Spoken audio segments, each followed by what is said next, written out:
Call to order tonight's meeting, a special called board meeting for July 25th, 2023 at 5 o'clock. Dr. Spence, I'll turn it over to you for the action items.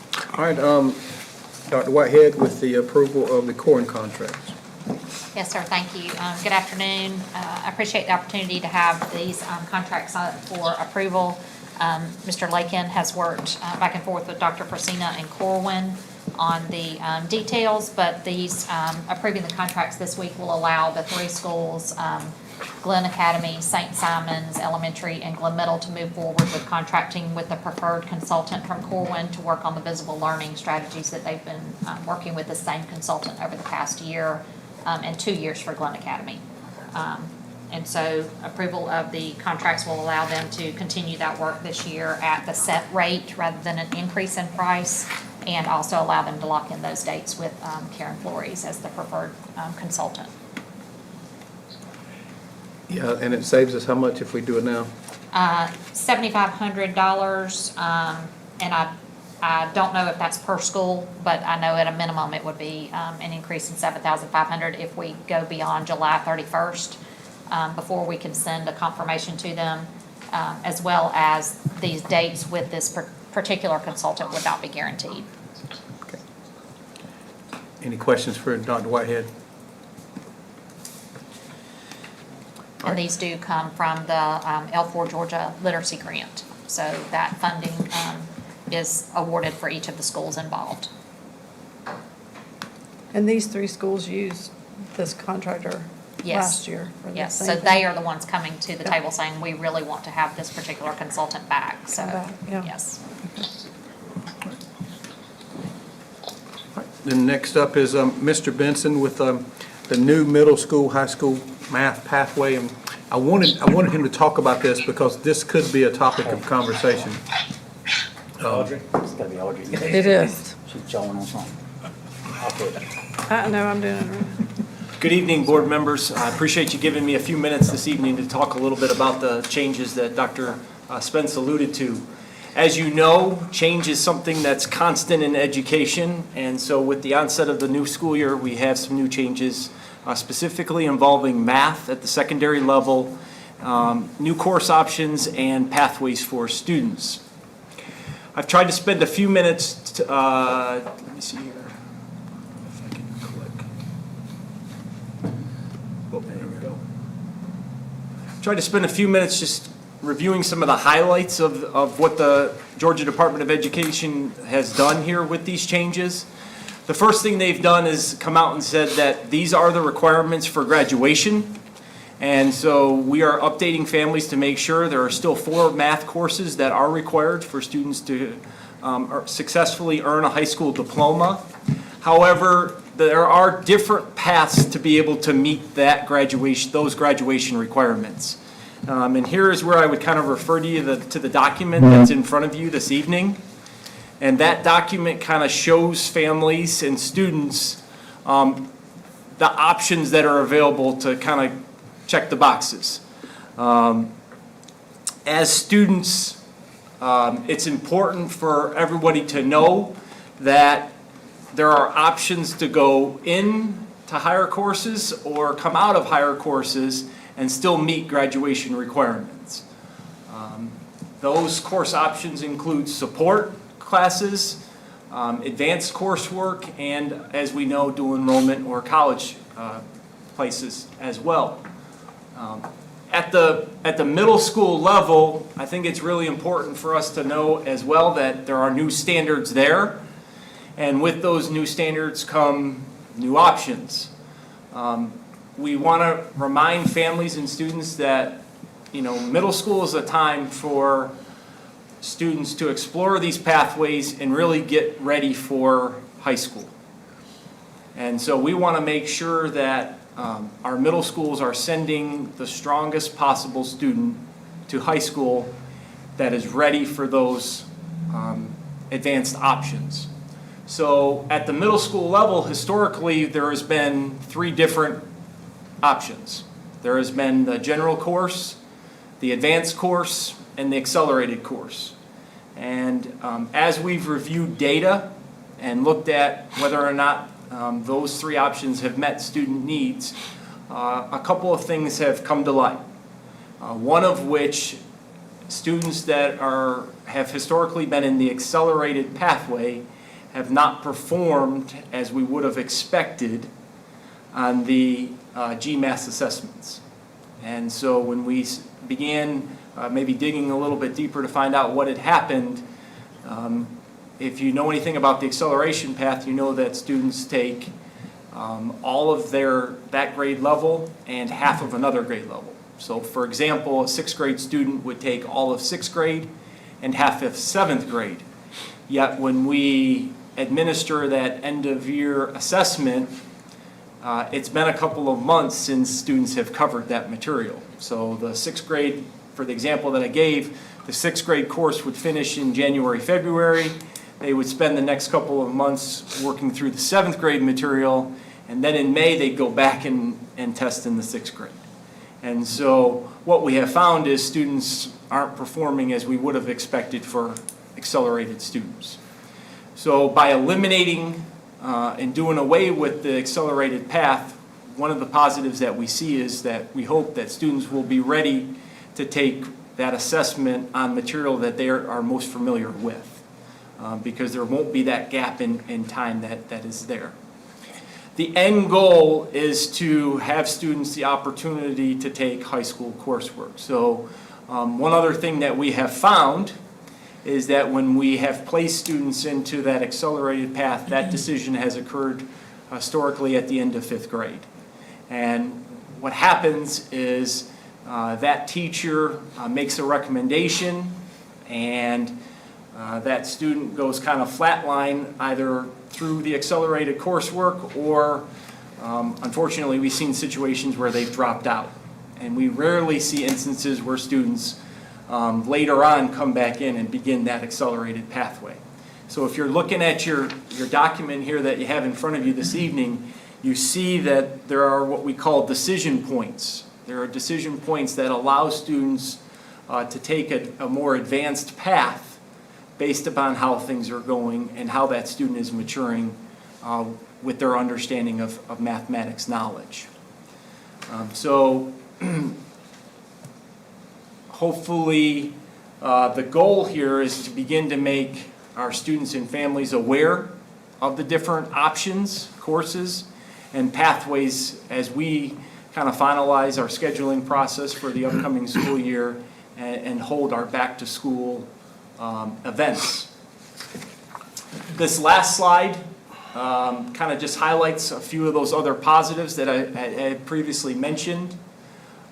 With the last bullet, I think, as being the most important, and really that is we want students afforded high school opportunities with the strongest foundational math background as possible coming out of middle school. So here's the key, is the idea of accelerated math was to get kids into high school algebra in the 8th grade. And so when we decided to do that years ago, the state allowed us to do it. That's what we did. All of 6th grade, half of 7th grade in grade 6, the second half of 7th grade and all of 8th grade in grade 7, and then take the algebra in grade 8. What they're going to do now is they're going to take a 6th grade course, a 7th grade course, and at any point in time, if they're ready, they can move into algebra. So more kids will be able to take algebra, and because they're pretty much locked out when they get to middle school with the accelerated pathway. We're still going to have advanced coursework. We're just not going to have the accelerated pathway, because that's the way we're going to get them to algebra. And this is the state pathway, by the way. This is what the state's doing. I think it's also important to note that students are being placed with students who have the same ability as them. So we are still grouping and developing courses with students of the same ability. So although we know we've got some work to do to educate our families and students about the idea of acceleration, there will still be that advanced course option available. So they will be working with those same groups of students. So, any questions about that? I wanted you guys to hear it because you're probably going to hear it from parents about that. But it's the same thing. It's just a different way of getting to Algebra 1, kind of like it was probably when we were in middle school, getting to Algebra 1 that way in middle school. So, I do have a question. So for eighth grade, the enhanced math course, is that going to be just the algebra standards, or there's going to be some of the general education eighth grade math in that too? So to answer your question, it's both. Okay. Okay, the revision of the standards, one thing that we've seen is there's a really close alignment between the grade 8 standards and the Algebra 1 content, which historically has not been the case. And so students felt like, I gotta prepare for grade 8 GMAS test, and then I gotta prepare for that Algebra 1 EOC. And they saw those as kind of two separate things, where the new standards, they're really interwoven. And so teachers, although students will still have to take both assessments, there's quite a bit of overlapping amongst those topics and ideas. Okay. And I have one other question. Sure. So for the students that take the enhanced math in eighth grade and Yep. then follow that lower path that you're speaking of, they only have to have 4 math credits. So would those students be required to take a 5th math in So- their senior year? They're not, they're gonna get high school credit for their math in middle school. Okay. Yep. So that hasn't changed either? Exactly. If So they- we wanna make sure these selections are based upon student interest and what post-secondary plans students have. Okay, So if they're moving on, we would encourage them to take advantage of those AP dual enrollment opportunities Sure. if that's what they're thinking about post-secondary. okay, great. All right, Ms. Gibbons is on the phone. She has a question. You want to go ahead, Audrey? Yes, so would the high school students have the, so would they be required the same number of credits in high school as they currently are required now? Correct, yes, ma'am. Nothing is changing. The only thing that's changing is we're no longer going to have the accelerated math starting from the 5th grade up. They will be working in an advanced class, working towards Algebra 1 in the 8th grade. We just have a new pathway to Algebra 1 because the standards have changed. Does that answer your question, Ms. Gibbons? Yes. Okay. Yeah. All right. Thank Any you. other questions for Mr. Benson? All right. That is all I have. Okay. At this time, I'll entertain a motion to enter into executive session. We'll come back out and take care of personnel. So a motion by Mr. Mansell and a second by Mr. Edgy. All those in favor of entering into executive session? It's 4 of us here in person, Ms. Gibbons and, Mr. Madala? Aye. okay, 6-0. at 5:13.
To return to open session, So moved.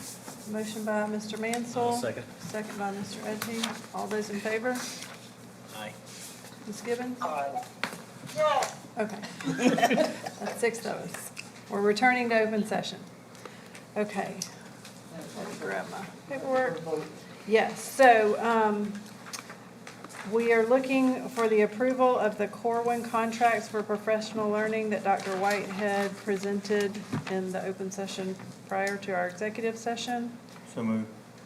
Motion by Mr. Mansell to approve the Corwin contracts. Second. Second by Dr. Yergin. Does anybody have any questions? All those in favor of approving Corwin contracts? Let's vote for here. Yes. And Yes. Ms. Gibbons and Mr. Madala, thank you. Okay, we'll move on to the approval of the personnel report. I make a motion that we approve the personnel report as presented by Ms. Seals. Second. Second by Dr. Yergin. A motion by me. Second by Dr. Yergin. All those in favor of approving the personnel report? Aye. Aye. Okay, it's unanimous with 6 of us. About the password, so we just. That was Is just that a a regulation? presentation. Okay. Yeah.